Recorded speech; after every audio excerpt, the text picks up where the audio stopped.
Բարև ձեզ, եթերում պրեսկենտրոն հարցազրույցն է։ Այսօր մեր հյուրն է Դեմոկրատական այլընտրանք կուսակցության նախագահ, քաղաքագետ Սուրեն Սուրենյանցը։ Բարև ձեզ, պարոն Սուրենյան։ Բարև ձեզ։ Ինչպե՞ս եք։ Լավ։ Բարի։ Այսօրվա հարցերի ցանկը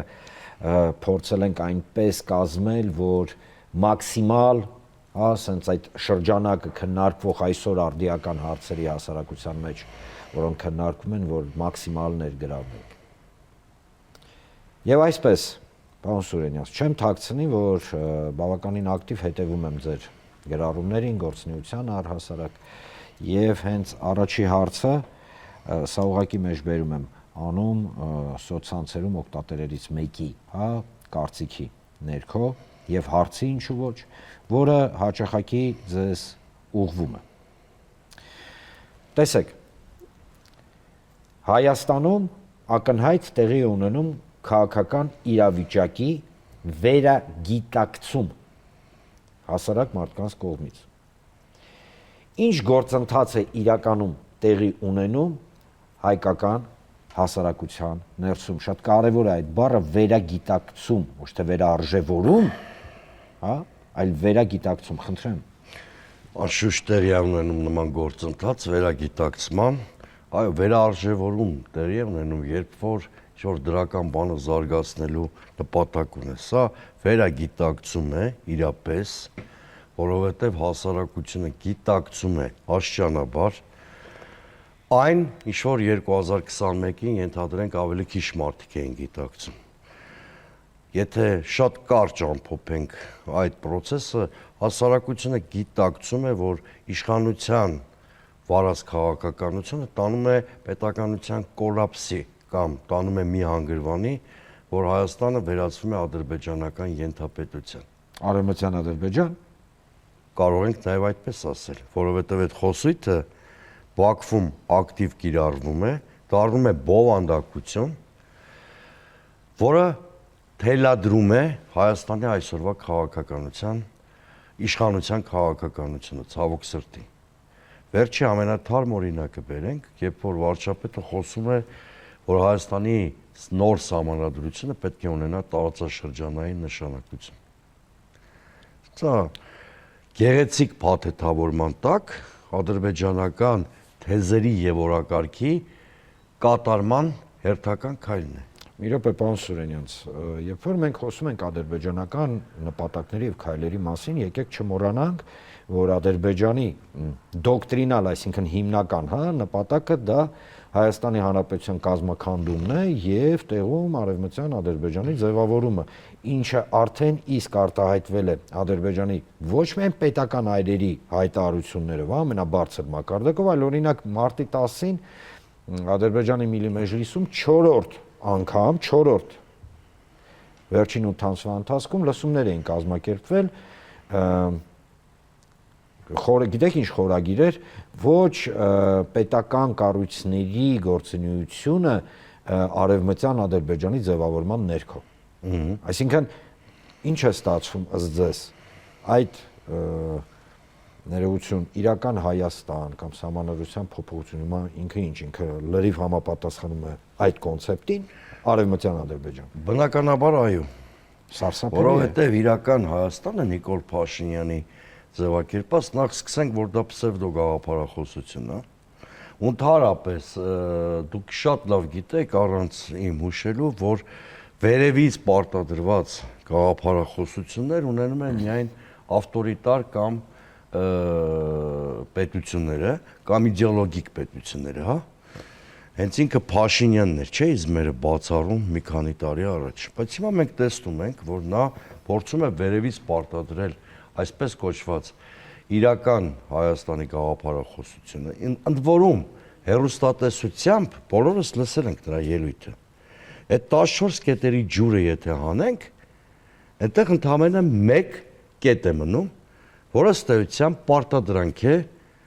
Բաքվի պարտադրանքն է փաթաթված այս ժողովրդի վզին։ Իսկ այդ կետը նոր սահմանադրության ընդունման պահանջն է։ Նիկոլ Փաշինյանը չի կարողանում բացատրել, ինչ ներքին շարժառիթներ են մեզ մղում գնալ եւ ընդունել նոր սահմանադրություն։ Ասեմ Ոչ ձեզ կառավարման համակարգն է փոխվում։ մի վարքյան ներողություն ասեմ ձեզ, որ ավելի հանգամանալից լինի, ասում է հետեւյալը, որ հա նախ անվանում է Հայաստան, հայերի մտածողությունը, հայ ազգը, հայ ժողովուրդը ռելիկտային ինչ որ մի զանգված, ընդ որում ռելիկտային զանգված կամ ռելիկտային մտածողություն ասացվածքը ներողություն զանգվածի մասին խոսք չէր գնում, մտածողություն ինքը ասում է, որ դա է վնասում մեզ եւ ըստ էության խոսույթի հիմնական մասը նա է, որ այն ինչին մենք հավատում ենք, այն ինչը մեզ դարեր ի վեր, հազարամյակներ ի վեր մղում էր առաջ, այն ինչ մեզ ըստ էության հայ է դարձնում, հա դա պատմություն, դա ինչու ոչ ազգային տեսլականի գերակայություն, չեմ ասում ազգայնական, ազգային կետի գերակայություն, այդ ամենը մեզ խանգարում է։ Հիմա նոր սահմանադրությունը պետք է այդ ամենը հանի եւ ըստ էության մենք ունենանք մի փաստաթուղթ, որը ավելի նման է օֆիսի կանոնակարգի, ինչպես մարդիկ կան գործի, հա, սուրճի ժամ, շեմ աշխատավարձ եւ այլն։ Պետականության գաղափարը հասցվում է շատ ցածր նշաձողի։ Ընդհանրապես, ես ուզում եմ արձանագրենք, որ պարտված պետությունները, ինչպիսին Հայաստանն է, իսկապես արտաքին քաղաքական ավելի համեստ օրակարգ են ունենում։ Սա աքսիոմ է բոլոր երկրների համար, բայց համեստ օրակարգ ունենալը չի ենթադրում, որ այն պետք է զրկված լինի պատմական ինստիտուցիոնալ հիշողությունից եւ չունենա արժանապատիվ ապագայի տեսլական։ Այ Նիկոլ Փաշինյանի իրական Հայաստանի կոնցեպտում հենց դա է բացակայում։ Դա կոնցեպտ է Հայաստանի պետականության բովանդակային ոչնչացման եւ Հայաստանի ադրբեջանականացման մասին։ Ավելի պարզ եթե խոսենք, դենացիֆիկացիայի եւ դեմիլիտարիզացիայի շատ կոշտ պահանջ է դրել Ալիևը Հայաստանի արչեւ կամ Փաշինյանի արչեւ եւ գեղեցիկ փաթեթավորումներով Նիկոլ Փաշինյանը գնում է այդ պահանջների բավարարմանը։ Բոլոր պահանջներն են բավարարվում։ Ես երեք նայում էի Արադ Միրզոյանի ասուլիսը կամ հարցազրույցը։ Այդտեղ իմ մոտ տպավորություն ստեղծվեց, որ երկու չհամաձայնեցված հարցերի շուրջ էլ Հայաստանը պատրաստ է գնալ զիջումների։ Տեսեք, իրենց պատկերացրած որևէ լուծում երկու կարևոր խնդիր չի լուծում։ Այդ խաղաղության պայմանագրից, որ այդքան խոսում, թմկահարում են, երկու շատ կարևոր հարց չի լուծում։ Հայաստանը մնալու է շրջափակված, Բաքվում մնալու են մեր ռազմագերիները։ Դուք այսպիսի խաղաղություն որտեղ եք տեսել։ Իրականում այս ամեն ինչի հիմքերը դրվեցին 2023 թվականի դեկտեմբերին, երբ որ ինչ-որ խմբականակի գերիների ազատման դիմաց Հայաստանը շատ մեծ զիջման գնաց Ադրբեջանին, համաձայնելով երկկողմ բանակցությունների ֆորմատին, ուժային ըստ դիսբալանսի պայմաններում, երբ չկան միջնորդներ եւ միջազգային երաշխիքներ, ակնհայտորեն դա դառնալու էր բանակցություններ ոչ թե բալանսավորված խաղաղության, այլ կապիտուլյացիայի ճանապարհային քարտեզի մասին։ Այս դրան էլ ականատես ենք հիմա, եւ որ վերագիտակցումից եք դուք խոսում, հիմա մենք կանգնած ենք մոտավորապես նույն հանգրվանի առաջ, ինչպիսին մեր երկիրը կանգնած էր պատմական 1991 թվականի սեպտեմբերի 21-ից առաջ։ Իհարկե այն ժամանակ մենք ազգային վերածննդի հանգրվանում ենք, բայց հիմա մենք շատ հստակ ջրբաժանի առաջ ենք, կամ ունենալ Հայաստանի Հանրապետություն, կամ տրվել ադրբեջանական ենթապետության վերածվելու պարտադրանք։ Պարոն Սուրենյաց, դա ոչնչացում է, ինքնաոչնչացում է։ Հասկանում եք, չկա ենթադրբեջանական ինչ-որ մի կառույց, որտեղ հայերը կլինեն լավ ապահով կամ պետականություն։ Դե մենք հատ տենց վիճակ տեսանք Արցախի հետ կապված, անկեղծ ասած, ավելին ասեմ, հիմա Արցախում հատուկենտ մնացած մեր հայրենակիցներին, ովքեր ասենք 12 հոգի։ Հա, ովքեր ասենք չեն կարողացել հիվանդության կամ այլ պատճառներով գալ Հայաստան, դրանցից մեկին երկուսին տեսանք օգտագործեց Ադրբեջանը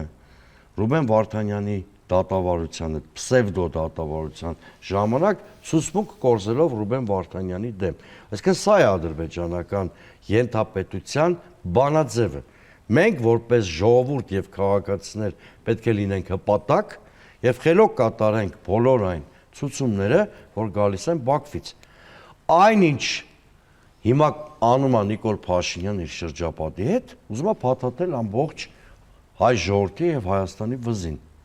Բայց մեր հասարակությունը, քանի որ դուք նշեցիք, որ վերագիտակցման փուլում է, ես էլ եմ դրա նշանները նկատում, հույս ունենանք, որ հզոր դիմադրության շնորհիվ մենք կարող ենք մեծացնել մեր ժողովրդի պետականության սուբյեկտությունը։ Դա միակ ճանապարհն է, որ կարող է կասեցնել այս ընթացքը։ Իդեպ, երբ որ մենք այս մասին խոսում ենք, ընդդիմախոսները մեր շատ հաճախ բերաններս փակում են, որ մենք պարտվել ենք, թույլ ենք եւ այլն։ Ես դրա համար հատուկ շեշտեցի։ Այո, պարտված երկրները ավելի համեստ ազգային օրակարգ են ունենում, բայց դա չի նշանակում, եթե պարտվել ենք, պետքա դա համարենք ճակատագիր, այո, եւ գնանք պետականության գործարման ճանապարհով։ Իդեպ այս առումով 2021-ը շատ ճակատագրական սխալ էր մեր պետության կյանքում, ի նկատի ունեմ խորհրդարանական ընտրությունների արդյունքները եւ գուցե շատ ավելի ծանր հարված էր մեր պետականության ընթացքին, քան ասենք նոյեմբերի 9-ը, որտեղ նոյեմբերի 9-ին, երբ որ հրադադարը հաստատվեց, մեր պետականությունը վերականգնելու, մեր կարողությունները վերականգնելու շանսեր այնուամենայնիվ կային, ավելի շատ շանսեր կային, այդ շանսերի մի մասը մենք 2021-ի խորհրդարանական ընտրություններով ոչնչացրեցինք։ Բայց եթե դրա գինը դարձավ օրինակ Արցախի կործանումը, ապագա քաղաքական գործընթացներում խաղաղասեղանին դրված է Հայաստանի ճակատագիրը։ Ավելի ընկալելի լեզվով ասեմ, կոնին այլևս Հայաստանի ճակատագիրն է։ Իսկ ձեր կարծիքով հասարակությունը գիտակցում է դա։ Գիտեք, հիմա մարդիկ որ մեզ նայում են։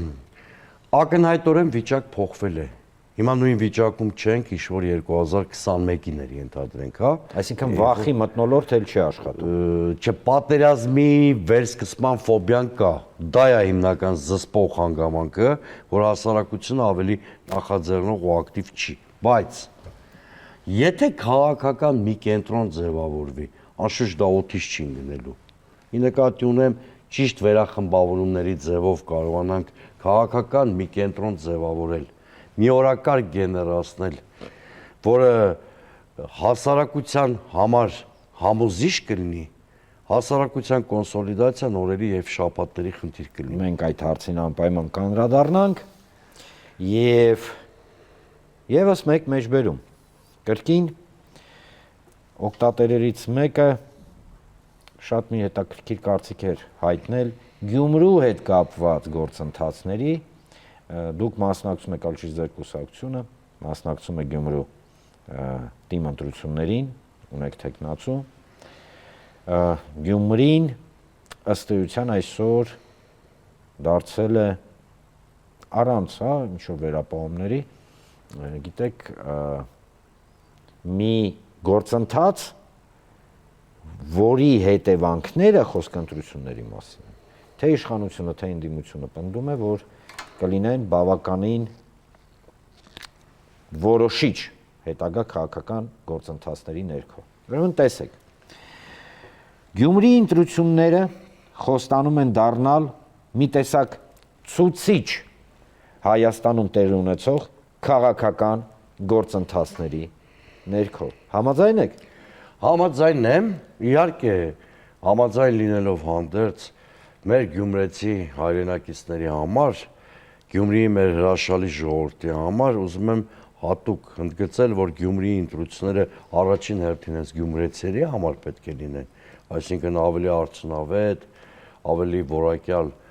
կյանք ունեցող քաղաքի մասին ընտրություններ պիտի լինեն, բայց անշուշտ Գյումրիի ընտրությունների քաղաքական համատեքստը թերագնահատել չի կարելի։ Դեպ դրա մասին շատ բացիաբաց նույնիսկ Նիկոլ Փաշինյանն է խոսում, իհարկե անընդունելի շեշտադրումներով, բայց Գյումրիի ընտրությունները իրոք շրջադարձային են ներքաղաքական կյանքում մի քանի պատճառով։ Նախ որևէ մեկը չի չեղարկել քաղաքական սիմվոլիզմի տրամաբանությունը։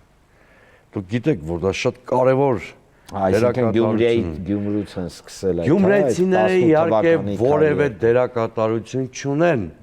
որ մեր ազգային ողբերգության մեկնարկը տրվել է Գյումրիից 2018 թվին, այդ քայլերթը հայտնի, հա։ Բայց Գյումրին արդեն գյումրեցիների քվեով կարող է շատ էական դերակատարություն ունենալ գործող իշխանության քաղաքական ֆիասկոյի հարցում։ Այսինքն քաղաքացիական պայմանագիր կուսակցության կանխատեսելի պարտությունը Գյումրիում կարող է շրջադարձային լինել Հայաստանի ներքաղաքական կյանքում։ Իհարկե դա ավտոմատ չի բերելու համապետական մակարդակում իշխանության փոփոխությանը, բայց դա կարող է տենդենս մշակել, որ ընտրությունների ճանապարհով հնարավոր է ամբողջական իշխանափոխության հասնել Հայաստանի Հանրապետությունում։ Մի բան, որին այսօր հասարակությունը քիչ է հավատում, բայց եթե Գյումրիում ընդդիմադիր ճիշտ կոնսոլիդացիայի եւ հասարակական ակտիվության շնորհիվ մենք հասնենք լոկալ միջավայրում իշխանության պարտությանը, դա ոգևորիչ մեծ ազդակ կլինի մեր հասարակության համար համապետական առումով։ Եվ ի վերջո չմոռանանք, որ Գյումրիի ընտրությունները հանգամանքների բերումով այնպես դասավորվեց, որ նախորդում են համապետական ընտրություններին եւ այդ առումով այո նաեւ որոշակի միտումներ քաղաքական դասավորություն կամ ստատուս քվո են թելադրելու առաջիկա ամիսների ընթացքում։ Այսինքն կարող է հանդիսանալ ցուցիչ։ Իհարկե կարող է հանդիսանալ։ Իսկ ինչ տրամադրություններ են Գյումրիում առհասարակ։ Գիտեմ, որ առավոտից երեկո այնտեղ։ Գյումրիում տրամադրությունները, որպեսզի հասկանանք,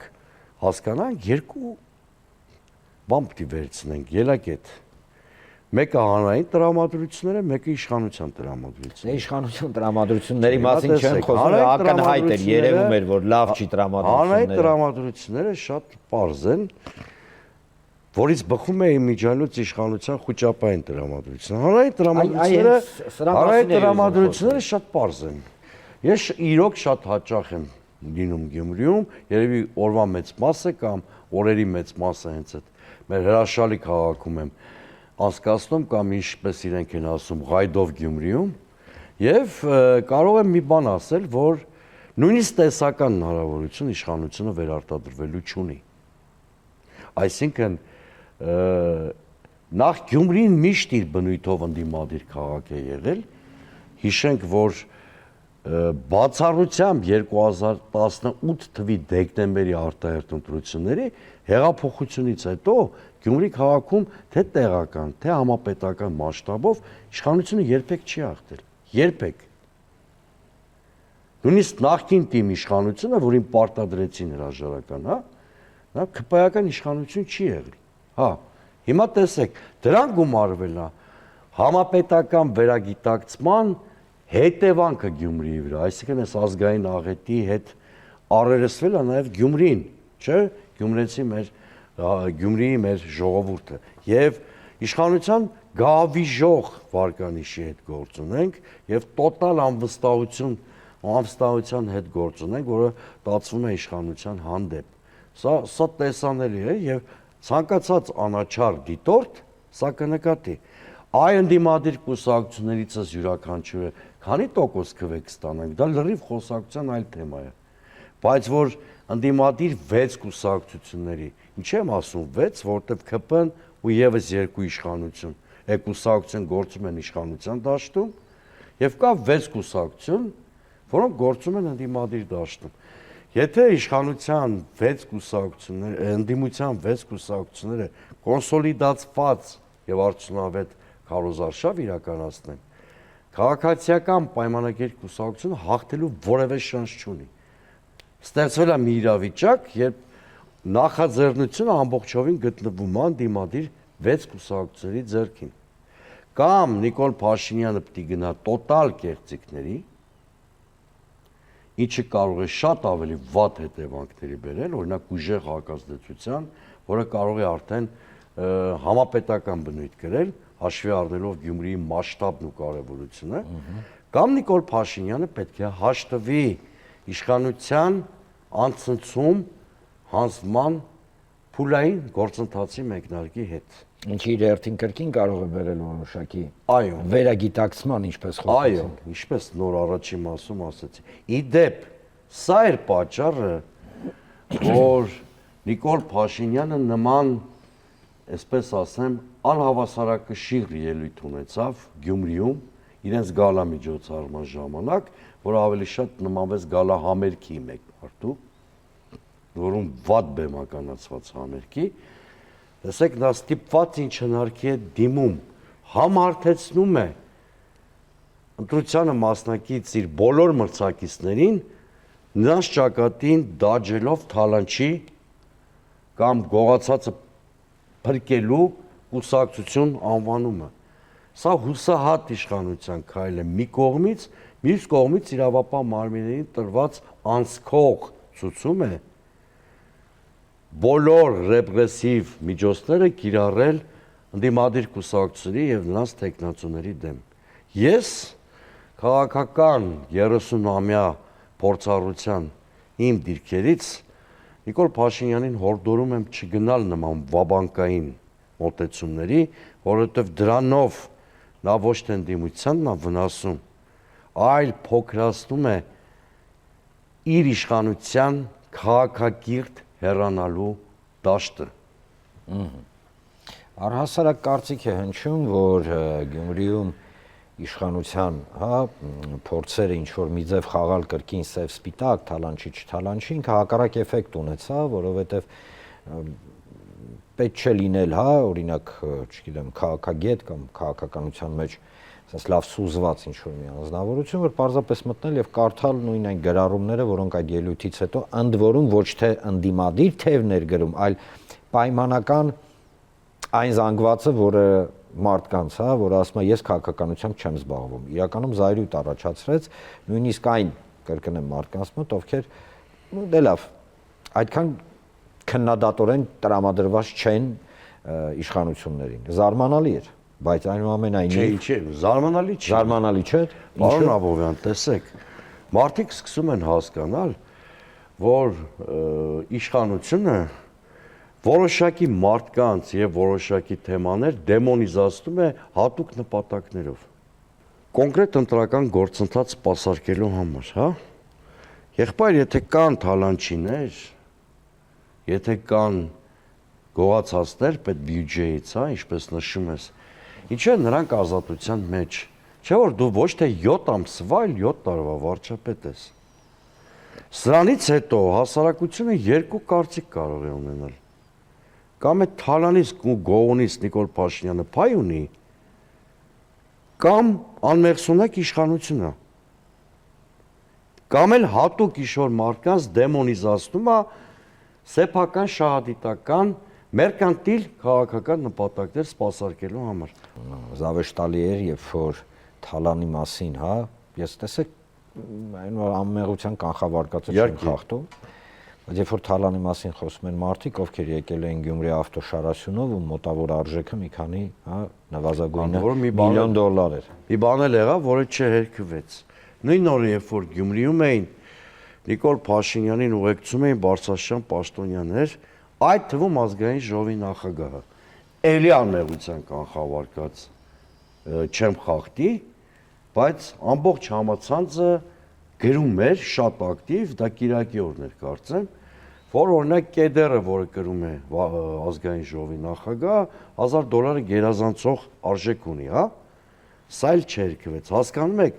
Ներողություն, եթե չեմ սխալվում, ազգային ժողովի նախագահան գրառում էր արել, որ դա այդպես չէ։ Այսինքն փորձարվել է։ Դա փորձարվել է հերքել, բայց դրանից իմ ասացի տրամաբանությունը չի փոխվում։ Հասկանում եք, ճոխ շքախմբով գնում են սոցիալական շատ վատ վիճակում գտնվող Գյումրի, բազմաթիվ կոռուպցիոն սկանդալներով այս իշխանության ներկայացուցիչների հետ կապված մամուլը հեղեղված է, Նիկոլ Փաշինյանը էլի գնում է խոսում է հին համակարգի թալանի, ինչ-որ ծեծված թեմաներ, որոնք գուցե աշխատում էին 2021 թվին, բայց հիմա չեն աշխատում։ Ասեմ, հակառակ էֆեկտ են տալիս։ Եվ մյուս կողմից, Դա խոսում է կրկնում եմ իշխանության լրիվ անգործունակ վիճակ, բայց լավ 7 տարի ինչով եք զբաղված եղել։ 7 տարի ինչով եք զբաղված եղել։ Հասկանալի է եւ անցնելով առաջ չեմ կարող չանդրադառնալ հետեւյալ թեմային։ Ինչպես հայտնի է, օրեր առաջ Գագիկ Ծառուկյանը մի հոդված էր հրապարակել, որտեղ բավականին հանգամանալից անդրադարձել էր ներքին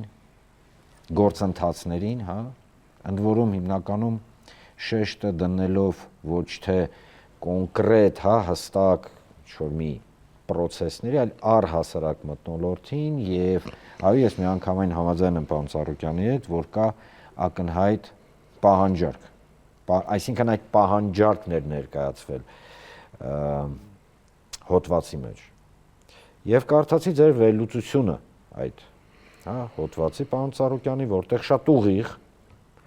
շատ ակնհայտ մի ձևակերպում էիք տվել, որը իմ կարծիքով շատ, գիտեք, շատ դիպուկ գնահատական տվեց այն բոլոր գործընթացների, որը պարոն Ծառուկյանը հնչեցրել էր։ Խոսքը գնում է ճշմարտության մասին։ Ճշմարտության պահանջի, ճշտի պահանջի, դե լավ այս սենց ասենք, հա, ճիշտ գործընթացների, ճիշտ ներկայանալու, ճիշտ քաղաքականության, ճիշտ սոցիալական, ինչու ոչ, հա, բոլոր այն գործընթացների, որոնց մենք ականատես ենք։ Այսինքն կարդալով ձեր վերլուծությունը ինձ մոտ տպավորություն ստեղծվեց, որ այն կոնցեպտը, որը պարոն Ծառուկյանը, հա, ըստ էության հնչեցրեց, դա մի տեսակ ճիշտ Հայաստան, հա, կոնցեպտն է։ Այո։ Կրկնում եմ ձեր խոսքերը։ Ես պայմանականորեն այդ կոնցեպտը ճիշտ Հայաստան եմ Շատ դուրս կոչել, եկավ, ես որովհետև անկեղծ այդ եմ ճիշտ Գյումրի կոնցեպտով էլ մենք ներկայանում ենք Գյումրիում։ Եվ պարոն Ծառուկյանի հոդվածի մեջ, իհարկե գլոբալ բանալիների տեսքով, Այո։ ես տեսա բոլոր այն բանաձևումները, որ մենք փորձում ենք լոկալ միջավայրում կիրառել Գյումրիում։ Դրա համար միանգամից ճիշտ Հայաստանի հայեցակարգային անունը ես տվեցի այդ հոդվածին, այդտեղ ինչն էր էական։ Նախ պարոն Ծառուկյանը ասում է, որ մեկ կուսակցության ուժերից վեր է երկրում ինչ-որ բան փոխելը եւ խնդրում է իրեն լուսաբաներից շեշտը չդնել ԲՀԿ նախագահ կարգավիճակի վրա, հա։ Սա ինչ է, սա կաղապարված քաղաքական համակարգը ռեստարտի բերելու կոչը, սա կրեատիվ լուծումներ գտնելու կոչ է, սա ազգային եւ պետական վերածնունդը հասարակական համերաշխության, կրեատիվ լուծումների եւ մերիտոկրատիայի, այսինքն արժանի կադրերին մեկտեղելու ճանապարհով ազգային պետական վերածննդին հասնելու կոչ է։ Սա այս առումով սա իսկապես ճիշտ Հայաստանի կոնցեպտ է, որովհետև տեսեք 3 կարևոր մեխեր են նշում։ Հանրային համերաշխություն, ինչը մեր մոտ այնքան է բացակա, որ պետականության կոլապսի առաջ են կանգնած։ Երկրորդը մերիտոկրատիան կամ արժանի կադրերի մեկտեղումը, մեկ հարթակում, առանց կուսակցական դրոշի, առանց կուսակցական դրոշի եւ կրեատիվ լուծումներ գտնելը։ Այսինքն պարոն Ծառուկյանը մի առիթով էլ ասել էր, հիշում եք, որ ինքը հին կուսակցությունների, հին համակարգի միջոցով, այսինքն գործող համակարգի միջոցով փոփոխությունների հնարավորություն չի տեսնում եւ նոր կրեատիվ լուծումներ են պետք։ Սա շատ կարեւոր է։ Մերիտոկրատիան, նոր լուծումները, համերաշխությունը։ 3 կարևոր բաղադրիչներ, որոնք բացակայում են եւ որոնք խանգարում են մեր ազգային պետական վերածննդին։ Սա իրապես ճիշտ Հայաստանի կոնցեպտ է, որտեղ մեր հասարակությունը այսօր ունի երկու բանի դեֆիցիտ՝ ճշմարտության եւ արդարության։ Ինչը իրար հետ փոխկապակցված։ Իհարկե, պարոն Ծառուկյանը առաջարկում է ճշմարտության եւ արդարության հաստատում Հայաստանում նշածս գործիքների ճանապարհով, դա ճիշտ Հայաստանի կոնցեպտն է Մեր կոնցեպտը Գյումրիում կոչվում է ճիշտ Գյումրու կոնցեպտ, որովհետև կառուցված է նույն արժե գաղափարական կոնցեպտի եւ նույն գործիքների վրա։ Այս առումով պարոն Ծառուկյանի հոդվածը ոչ միայն վերջին